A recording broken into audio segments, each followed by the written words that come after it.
Alright, so I want to talk about The Wiz in this video because it's something that's been on my mind for a long time now, but it's like the perfect time to talk about it. But one thing I want to say first is that you have to understand that people can travel through different dimensions um,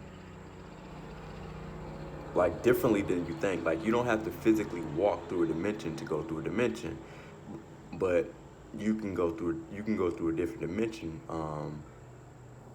like in a different way. Um, like for example, like sound, like you can travel through a sound dimension or like music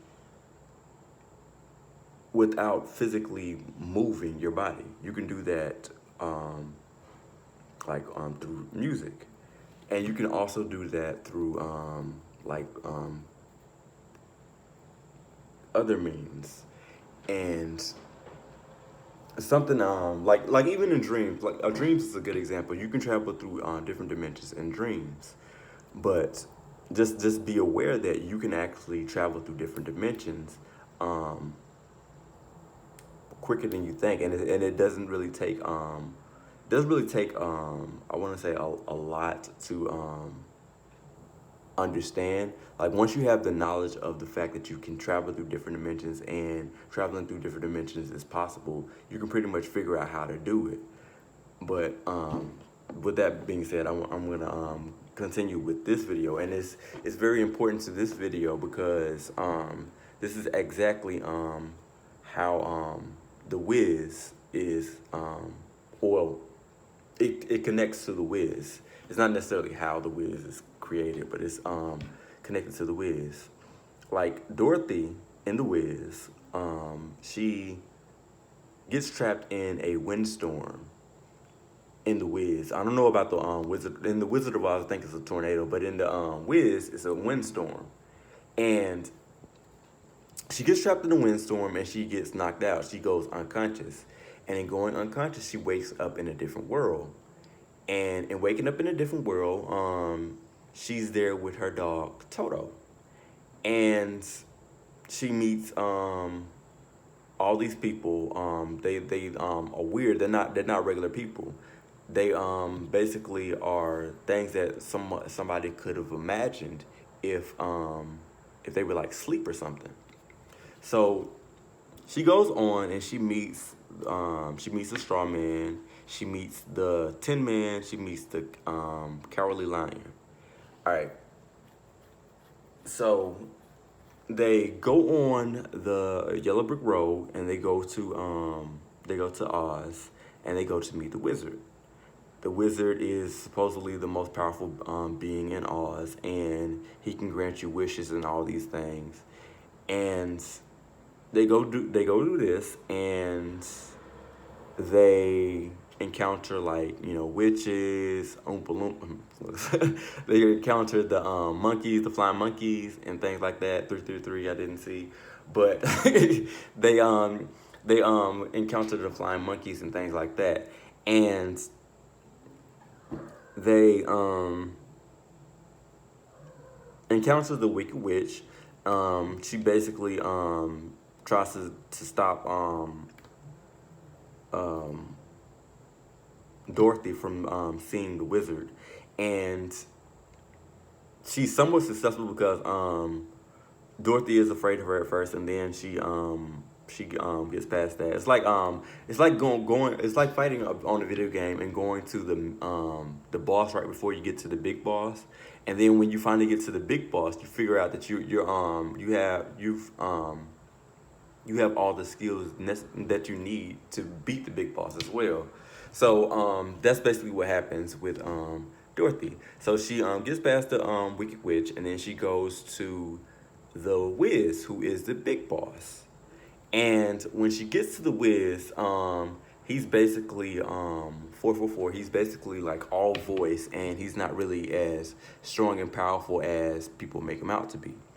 And they basically see beyond the facade, and You know, the whole illusion of him being as strong and powerful as he is said to be, and then they just basically beat the big boss, and then they go on to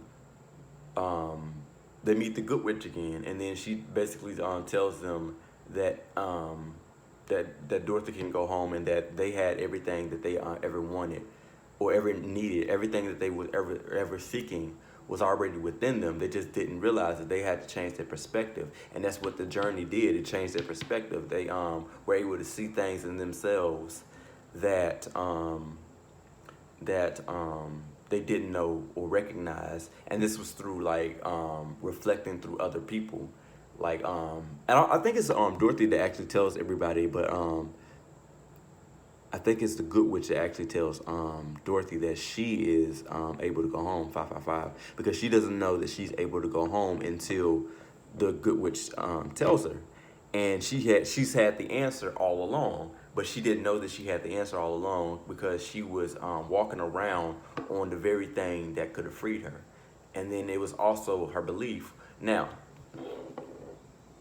she gets home after she clicks her heels, and then she goes home, and is reunited with her family. And being reunited with her family, it's like no time has passed. It seems like it's maybe like I want to say maybe like a few minutes or something like that. Not long enough for them to miss her, but long enough for her to have this whole journey in Oz, and for her to learn the lessons that she needed to learn in Oz, and for her to get back to her life, and everything to be I guess better, because it's a happily ever after. But the lessons from this movie that are this, or that I learned are this. For one, the fact that when you go unconscious through whatever means,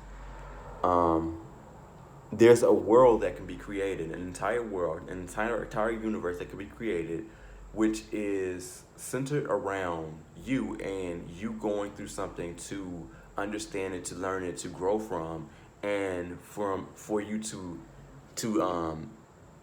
know whatever it is that you need to know to get out of your state of sleep or unawareness that you are in, because that's what it is, and that's what happens. Because when you go to a realm and you're unconscious, or you go unconscious in that realm, or the reason that you're in that realm is because you went unconscious, you have to go through something to understand what it is that caused you to go into that realm. Because sometimes it could be like an emotion or a feeling, which is interesting, because I believe Dorothy has some type of like I can't remember in The Wiz what it was, but she has some type of reason why she goes into the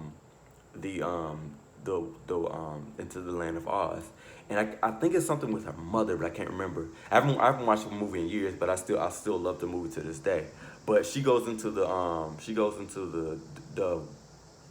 dimension of Oz, because she goes through like this an emotional thing with her, I believe, mother, and going through that, she learns stuff about herself, and she meets like the straw man. The straw man is very, very intelligent, but he doesn't know that he's intelligent, because what does he want? He wants a brain.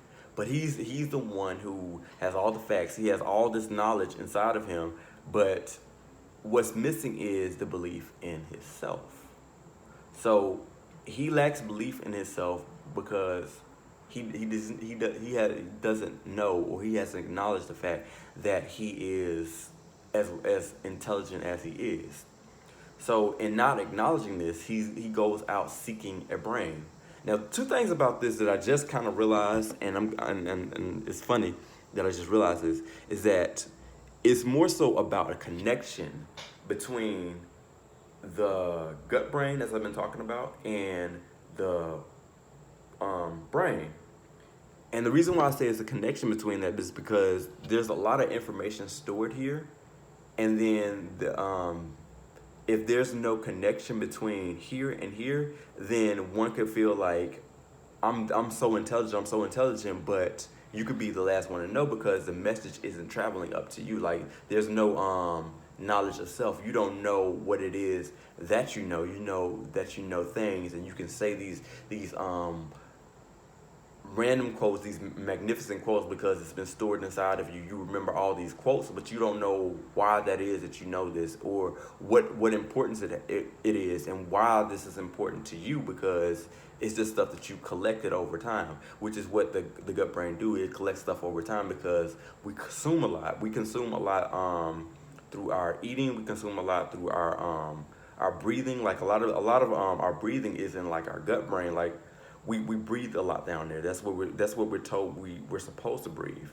And with that, there's a lot of information stored there, and the emphasis is on stored because a lot of that information is not released. It doesn't circulate because the information doesn't know where to go and what importance it has. It just knows that it's information.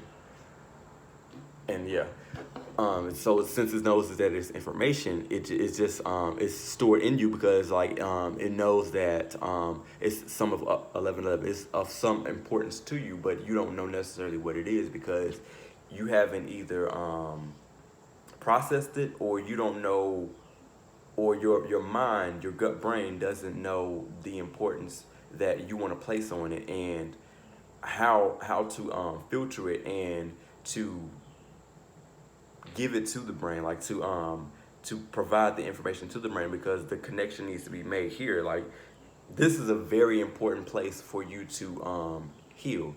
So yeah, it's very important for you to heal that, because you don't know what it is to incorporate. And that's also with dealing with the heart, because I feel like the strong man had a heart, but he didn't understand the use of the heart, because the heart is really the filter when it comes to like what goes in and what goes out. But when it comes to like connecting sound and frequency, you get to your throat chakra, and that's very important for you to transmit information like your thoughts and the things that you say. So that's why I say like it's there are two different types of filters, but they are both very important. And yeah, so who do we meet next? We meet the Tin Man. The Tin Man says he doesn't have a heart and he wants a heart. So with this, I want to say the Tin Man was able to do he was able to do a lot of things, but he wasn't able to move freely. That's what it was. I want to say he wasn't able to move freely. He had to move with the assistance of something. Like he had to have oil, because he didn't have like the ability for it to circulate within him. So there was something not circulating within him. So I think that it's so appropriate that he is the Tin Man and that he didn't have a heart, because he didn't have stuff circulating in him to animate him. So again, there's no connection here, but that's because, and this is just like having a blocked heart chakra, because he has the ability to be animated, but he doesn't have the ability to function with like full life. Like he's not fully alive because he doesn't have that connection with his heart. Like his heart is what's supposed to be making him move and be free and be able to do it without any outside influences. Like he wouldn't need the oil if he had a heart, because the oil would be internal and it'd be circulating through his body. And yeah, I think that's all I want to say about the Tin Man. Then we have the lion. Lion represents courage. Now, the interesting thing about the lion is, for one, he represents obviously the solar plexus and also the ego, because what the ego does is it makes it seem like it's stronger and more powerful than it is, when it's really not strong and powerful. Most of the times, it's just doing all that display and that show to hide the fact that it's afraid of something. And it could be afraid of something very small, like most lions, or at least there's a childhood tale that basically that has the lion being afraid of a mouse, because a mouse is like very small. So like the lion can't really comprehend what to do with it, so he's afraid of it. Um, and yeah, that's basically what the ego does. It's like very like it puts on a big display to show that it's big and strong, but most of the time it's just really afraid. And then it's doing it to protect something. It could be doing it to protect the heart, like I said in the previous video. But and overall, like the overall personality of the person, like it could do it to protect them, because they either have some wounds that they haven't healed, or things that they just simply don't understand. And that's what it's been like for like me personally, like going through my own journey, like having like wounds that I didn't understand, and then like actually going through it, and observing and understanding the problems, and really looking at them as like things that are like objectified. Like I see them for what they are. I see like how they are the problem, or how they can be a problem. And I see how the solutions that I had before weren't necessarily good solutions. And since they weren't good solutions, it's not something that I want to incorporate in my future, because I know that it wasn't helping me, or it's not helping me, progress or grow further. So it's things that I want to like find new ways to deal with the situations, instead of doing the same old things that aren't working. So that's what I learned from the from myself. But that's what the cowardly lion represents. He represents the ego. And I think Dorothy is the one who instills the idea of confidence in him, because she basically tells him that he is brave. He's the bravest. He's the bravest thing that she knows. I don't know if she used person, but I think she may have used person. But after that, what happens? So they meet the flying monkeys. I don't know what importance I want to put on them, because I have to look at it again. I have to see what they represent again. But the next thing would be like the witch, the bad witch. I think she will represent. But one thing that a lot of people in like conscious movements do, they basically say that this represents commerce. And a good example of this would be like the bad witch, who has like all these workers working around her, and she's like the boss of them, and they're basically working in a sweatshop doing whatever for whatever reason. And Dorothy is sent to kill her. So in this sense, it would be like to quit your job, like to stop allowing that to be your boss, or something that you fear, because you fear not being able to be safe and to be taken care of, even though Dorothy didn't necessarily have a job. But that's basically what she represented. Like she represented that for that particular idea, thought, because that's what a lot of people do in commerce. Because I mean, in commerce, that's what a lot of people do in the conscious movement. They use this for an example when it comes to commerce, and that's what I would think of when it comes to the bad witch. There is other things that she represents, and I may do a part 2 to this, but yeah, that's what she represents, and for me at this moment. Now, when we get to the Wizard of Oz. The Wizard of Oz basically is like the ego, but he is more so, he's more like the avatar ego. Like he's what would happen if the avatar, if the ego represented the entire avatar. If he represented the entire avatar, he would be big, grand, and all powerful. But he's not. He's really small, and he's not really powerful. He just has these very powerful illusions that make him appear powerful.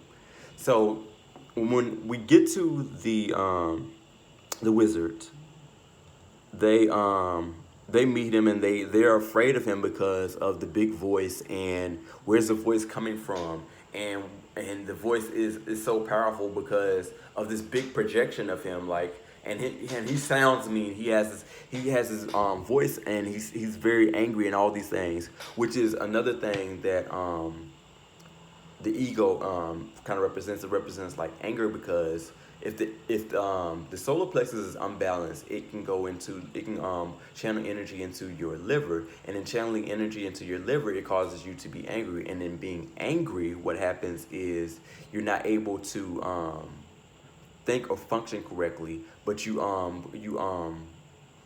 project that idea on other people, and it causes them to fear you because it's something that you are feeling yourself, but it's not necessarily something that you show to the world. You show the world that you're angry. It's something that you're afraid of. And what I think the Wiz was afraid of was the fact that he wasn't actually powerful. He didn't actually have powers. And this is something I think they talk about in Wicked, but I haven't seen that in recent years to remember. Like I've seen the play a few times, well, listened to it a few times, but I haven't really listened to it all the way through, like to the end. So I can't really say for sure. But I know in one of the movies that he was actually aware of the fact that he didn't have real powers, and the witches were the ones who actually had powers. But yeah, that's what he represents. He represents the ego, if the ego had power of the avatar. And yeah, that's why he was angry, and that's why he had the big projection of him being this big grand voice, and that's why his voice was so loud, because he was so small, he was so powerless, that he had to project so big to be more than he was. And in being more than he was, in projecting to be more than he was, he made people fear him.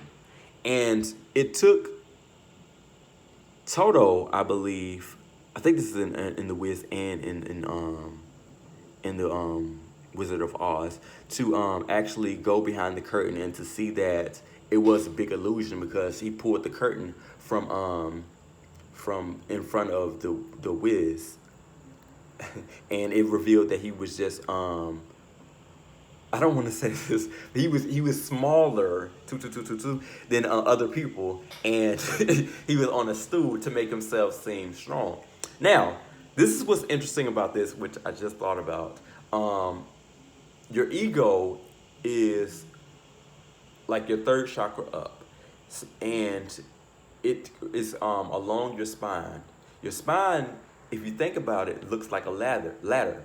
So if the Wiz was standing on a ladder, a small ladder at that, I want to say it may have been a stool. He was standing either on a ladder or a stool, and if he was standing on a stool, this represents your I'm sorry, not if, because he definitely was. Since he was standing on the stool, this also represents the fact that he is representing the ego, because he's not standing on his own feet. He's standing on the feet of something else. So he's artificially tall, even in his illusion. So yeah, which is really deep. It's really interesting, right? like I found that more interesting than I did not recently thought about, but it's very interesting. And so it's revealed by Dorothy's best friend, someone in the outside world, someone who she basically came in looking for in this world, in the world of the Wiz. Someone she was basically looking for in this world, the Wiz, that revealed to her that it was all an illusion, that everything that she was supposed to be afraid of was an illusion. And it helped her see beyond the Wiz and see that he wasn't her solution to the problem of being inside of the land of Oz. And at first, like, she feels like she accomplished something, like she's triumphant. She feels like she feels great, but she still has the problem of, how do I get home? Like, she instills confidence in everybody except herself, because she's projecting out everything that that they were looking for the Wiz, which is the ego. They were looking for everything that they could get from the ego, but when she realizes that when it's revealed that the Wiz is an illusion, she's the one that takes over that role, and she tells them everything that they are looking for is inside of them, but she doesn't know where to look. So what happens is the good witch comes and she tells her that everything that she was looking for is inside of her. All she had to do was believe in herself. And she only had to believe in herself from the very beginning. And she wouldn't have, well, I'm going to say her journey was important. But she wouldn't have had to go on a journey if she would have believed in herself right from the start. And I want to say that you are Dorothy in the land of Oz. You need to realize that the Wiz is an illusion. The Wiz is an illusion, and the Wiz is blocking you from being able to see that you are bigger than you realize, you are stronger than you realize, you are smarter than you realize, you are more courageous than you realize, you are more beautiful than you realize. Every question that you have, every answer that you need to know the answer to is inside of you. You have to believe in yourself first. And in believing in yourself first, you will escape from the land of Oz. And this is one of the reasons why it is used as a tool to escape the land of commerce, because people don't believe in themselves and they fear the Wiz, which is often labeled as the government. But to add to that, mind control is down here because your mind is in your gut brain, and it's causing you to not see that you are what's meant to be in control, and you're not meant to be looking to all these other things and to all these other illusions to get answers and to escape this this land of Oz. This whatever you understand as the land of Oz right now is the land of Oz, but realize that it may be even bigger than that. And in realizing that it may be bigger than that, you can call it the Matrix too. But realizing that it may be bigger than that, know that the one thing that you have to do beyond all things is believe in yourself. And I say believe in yourself right at this very moment. Make the decision to believe in yourself and nothing else, and everything else will follow.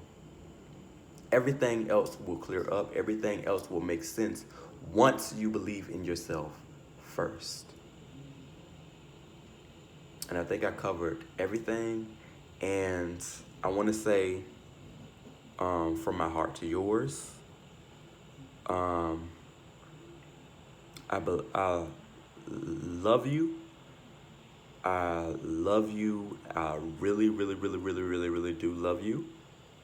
And I hope that you have a great day.